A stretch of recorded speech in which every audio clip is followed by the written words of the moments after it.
청량리 부동산 요즘 천지개벽했습니다. 진짜 많이 변했는데요. 오늘은 청량리에서 반드시 피해야 되는 부동산이랑 주목해야 되는 부동산으로 나눠서 좀 보겠습니다. 청량리 부동산에 관심 있는 분들은 영상 끝까지 보시면 좋을 것 같습니다.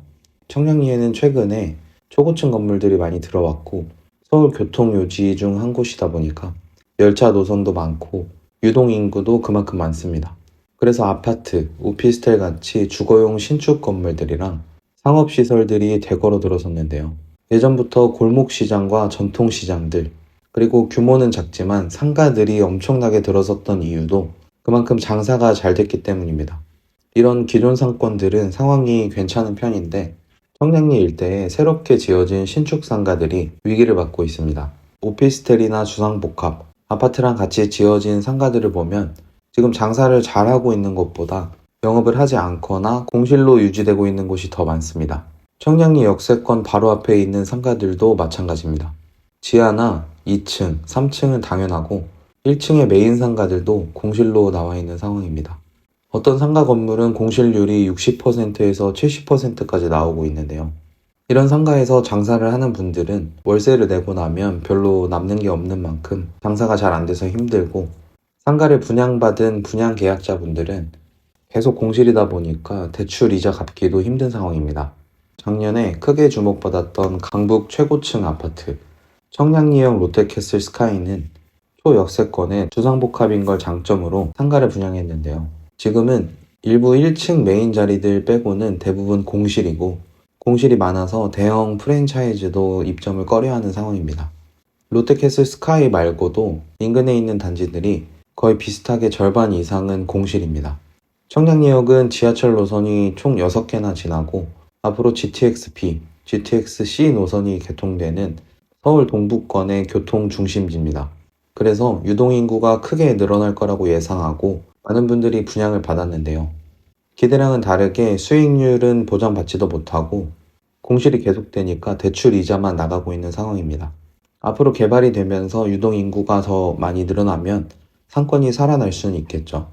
근데 사실 청량리역 자체의 유동인구는 많지만 역 밖에까지 나와서 아파트 단지로 유입되는 인구는 그렇게 많지는 않습니다.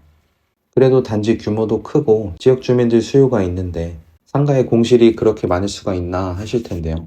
청량리역에 특히 공실이 많은 이유가 있습니다. 일단 분양가가 너무 높습니다. 보통 상가를 분양받을 땐 수익률을 계산하고 분양을 받죠. 제가 여기 상가를 분양하는 분양사무실 직원분하고 통화를 해봤는데요. 일단 상가를 한 개만 분양받으면 분양 할인이 없고 분양을 여러 개 받았을 때 할인을 해주신다고 하더라고요. 그래서 할인을 적용하면 20억 정도 금액을 말씀하셨습니다. 분양가가 20억인 상가라면 이자를 진짜 잘 받는다고 해서 4%대로 받는다고 했을 때 1년에 최소 8천만 원은 나와야 이자를 내고도 수익이 남는데요. 원금까지 상환한다고 하면 한 달에 임대료를 700만 원 이상은 받아야 본전입니다. 그러면 월 700만 원을 내고 장사할 임차인을 구해야 된다는 건데 청량리역 주변의 주상복합 상가는 대부분 분양가에 비해서 면적이 좀 작고 위치도 상대적으로 떨어지기 때문에 장사하시는 분들이 굳이 높은 임대료를 내면서까지 여기서 장사할 이유가 사실 없습니다. 요즘에는 서울이나 경기도의 상급지 아파트 말고는 상가랑 지상 같은 상업용 부동산은 거래가 거의 안 되고 있습니다. 예전에는 대단지 주상복합이나 역세권 프라자 상가가 엄청난 인기를 끌었는데요. 이때는 상가의 공실이 지금처럼 많지 않았기 때문에 장사하시던 분들이 서로 들어가서 장사를 하려고 경쟁을 했고 이런 상가에 권리금까지 붙었습니다. 그러다 보니까 월세도 자연스럽게 높아지고 매매 가격도 높여서 팔 수가 있었습니다. 그래서 많은 분들이 상가를 분양받거나 이미 분양받은 상가를 사려고 했는데요. 근데 지금은 상황이 좀 다릅니다. 금리가 높아지면서 상가 분양에 대한 메리트가 점점 없어졌고 특히 온라인 판매량이 늘어나면서 일부 업종은 굳이 오프라인 매장을 열지 않고도 장사를 할 수 있기 때문에 상가에 대한 관심이 떨어지고 있습니다. 요즘에 건설회사가 상가를 분양하는 방식을 좀 설명드리면 재건축이나 재개발 아니면 신도시 개발 사업으로 일단 택지를 확보하고 거기에다가 주상복합 단지나 프라자 상가를 대규모로 짓습니다. 그 다음에는 지하부터 지상까지 상가를 여러 개로 쪼개서 나눠가지고 이걸 하나씩 개인에게 분양을 하는 방식입니다. 근데 그냥 비어있는 상가를 분양하면 분양이 잘 안 되니까 분양하기 전에 임차인을 먼저 맞춥니다. 그리고 임차인이 잘 안 구해지면 조금씩 임차 혜택을 줄 때도 있는데요. 예를 들어서 3개월 정도를 무상으로 사용하게 해주거나 아니면 보증금을 낮게 받거나 해서 어떻게든 월세 계약을 합니다. 그리고 분양가는 그 월세를 기반으로 수익률 몇 퍼센트 이렇게 세팅을 합니다. 대출도 알아서 연결해주고요. 이렇게 딱 세팅을 해두면 분양받을 손님은 투자금 얼마에 몇 프로까지 수익률이 나온다고 하니까 약간은 혹해서 계약을 하게 됩니다. 사실 장사가 계속 잘 돼서 매출이 잘 나오는 상가라면 진짜 안정적으로 수익률이 잘 나오는 경우도 있습니다. 예를 들면 대기업들이 상주하는 건물에 있는 1층 상가라면 식권을 사용할 수 있게 해주면서 매출이 안정적으로 계속 나오게 할 수도 있습니다. 이런 곳은 투자금도 적게 들어가면서 안정적으로 수익을 가져갈 수 있으니까 월세로 현금 흐름을 만드는 용도로 괜찮을 수 있습니다. 그리고 서울 강남권에 있는 진짜 오래된 상가 건물 같은 것도 재건축을 하면 시세 차익을 볼 수 있는 것도 간혹 있습니다. 그렇지만 지금과 같이 신축 주상복합에서 상가를 분양하는 경우에는 좀 주의하셔야 됩니다. 특히 청량리역은 대부분 수요가 지역 주민들이기 때문에 매출이 계속적으로 유지되기 어렵습니다. 임차인이 맞춰졌다고 해도 매출이 계속 안 나오면 장사를 1년만 하고 나갈 수도 있고 아니면 월세를 밀리는 상황이 발생할 수도 있습니다. 지금 청량리역 주변에 나와 있는 매물을 보면 매매나 월세 광고가 진짜 어마어마합니다.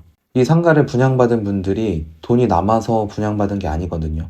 진짜 평생 모은 돈이나 퇴직금 이런 돈을 갖고 투자를 하셨는데 지금 월세 현금 흐름은커녕 공실이라서 대출 이자만 나가고 있습니다. 청량리역 주변에는 롯데캐슬 스카이 말고도 힐스테이트나 해링턴 플레이스 그리고 오피스텔들 대부분 이런 단지들 밑에가 다 상가입니다. 지금 매물 현황을 보면 이 작은 구역 안에 몇백 개의 매물이 나와 있습니다. 이건 거의 대부분 공실이라고 보시면 됩니다. 그나마 운영 중인 상가도 소유자 현황을 보면 아직 분양이 안 돼서 건설 회사가 소유한 경우도 많은데요. 이런 매물은 추후 분양가를 수익률에 맞춰서 분양할 확률이 높습니다. 만약 여러분이 상가 투자에 관심이 있으시다면 이런 매물은 좀 주의하시는 게 좋습니다.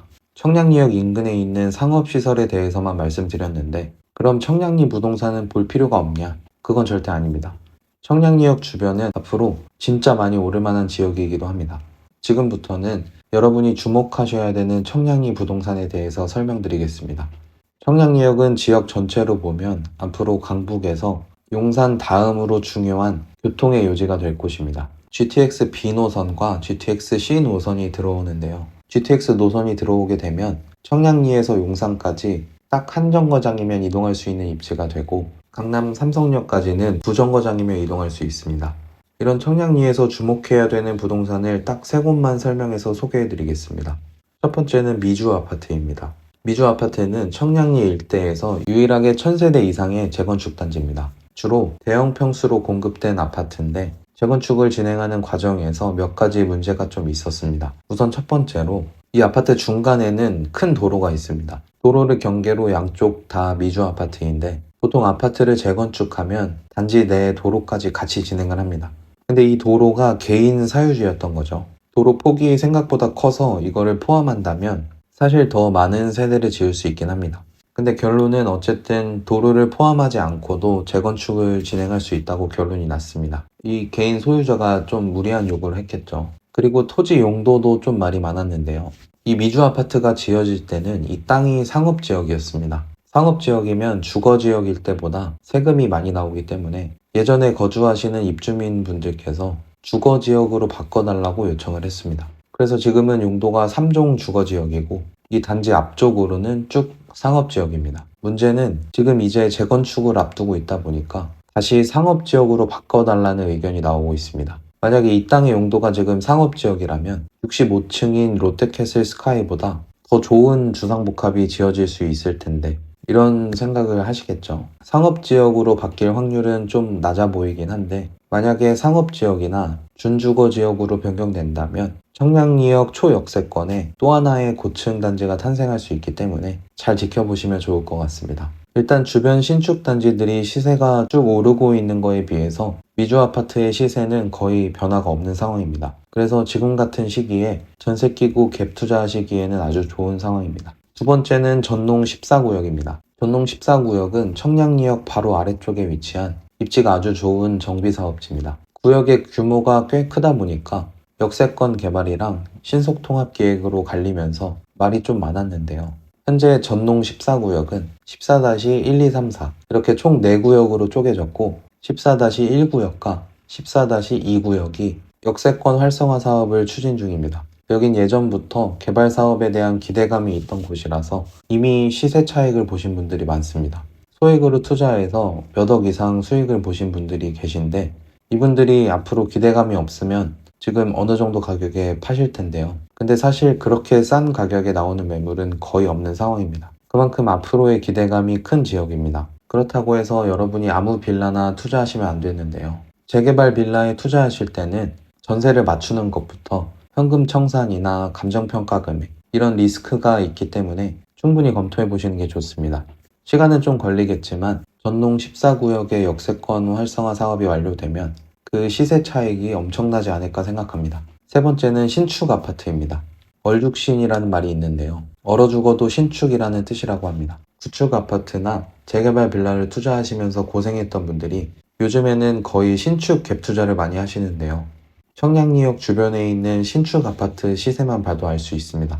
청량리역 롯데캐슬 스카이는 36평 기준 최저가가 17억 5천만 원입니다. 평당 4,800만 원 수준인데요.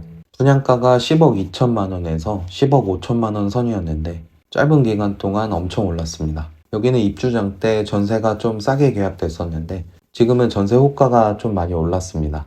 아무래도 역세권에 인기 있는 단지라서 전세도 계속 오를 수 있습니다. 이 아파트의 전세 시세를 잘 살펴보시면서 검토해 보시면 좋을 것 같습니다. 오늘도 영상 봐주셔서 감사합니다. 오늘 영상이 도움되셨다면 구독, 좋아요 부탁드립니다. 감사합니다.